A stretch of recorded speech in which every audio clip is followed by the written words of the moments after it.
Assalamualaikum warahmatullahi wabarakatuh.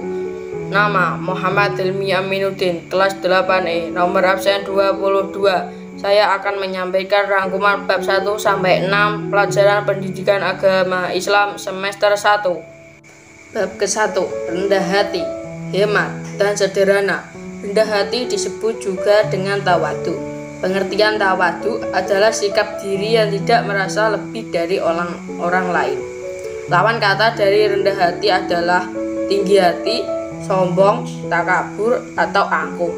Dalil sikap rendah hati terdapat pada Quran surat Al-Furqan ayat 63. Pada Quran surat Al-Isra ayat 27, Allah menegaskan bahwa berfoya-foya serta menghambur-hamburkan harta itu adalah pemborosan yang merupakan bagian dari perbuatan setan.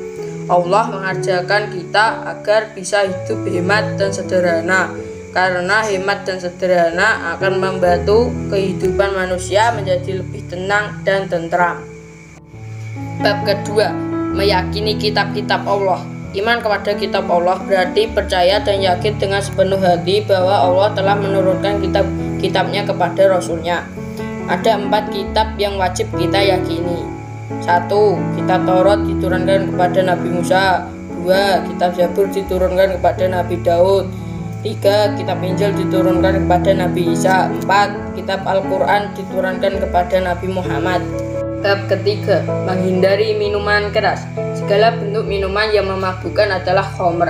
Minuman khamr adalah haram dan termasuk perbuatan yang keji. Allah secara tegas melarang orang beriman untuk meminum minuman keharaman. Khamr ini juga ditegaskan dalam hadis Nabi berikut. Bismillahirrahmanirrahim. Ani bani Umar anna Rasulullah sallallahu alaihi wasallam qala kullu muskirin hamru wa kullu muskirin haram.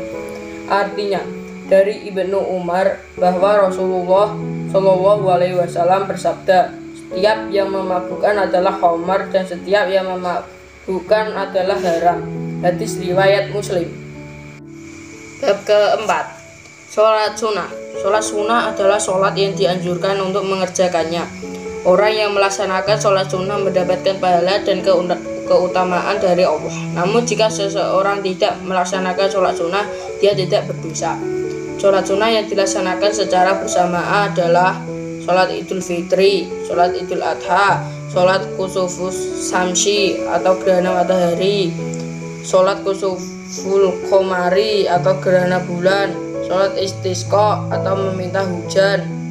Sholat sunnah yang dilaksanakan secara munfarid atau sendiri adalah sholat rawatib, sholat tahiyatul masjid, sholat istiqoroh.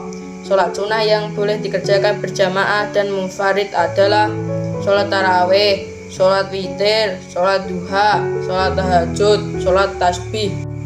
Bab kelima, sujud.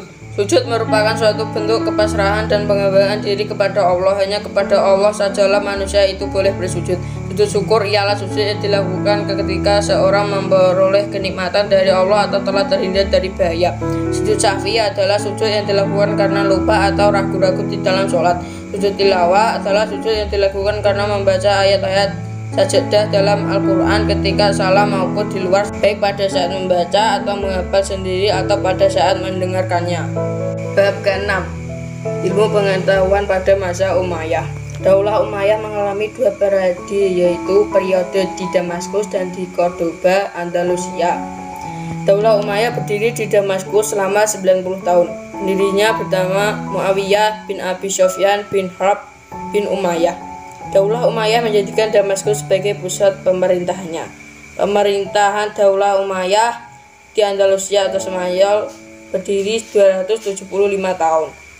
Cordoba menjadi pusat pemerintahannya. Pada masa pemerintah Bani Umayyah, ilmu pengetahuan pada kemajuan itu sangat berarti. Adapun perkembangan ilmu pengetahuan pada masa itu dapat dikelompokkan sebagai berikut: ilmu kimia, kedokteran, sejarah, bahasa, dan sastra. Selain ilmu pengetahuan pada masa Bani Umayyah juga berhasil mengembangkan bidang lainnya, yaitu arsitektur, organisasi militer, perdagangan, dan kerajinan. Sekian rangkuman materi semester 1 dari saya. Terima kasih. Wassalamualaikum warahmatullahi wabarakatuh.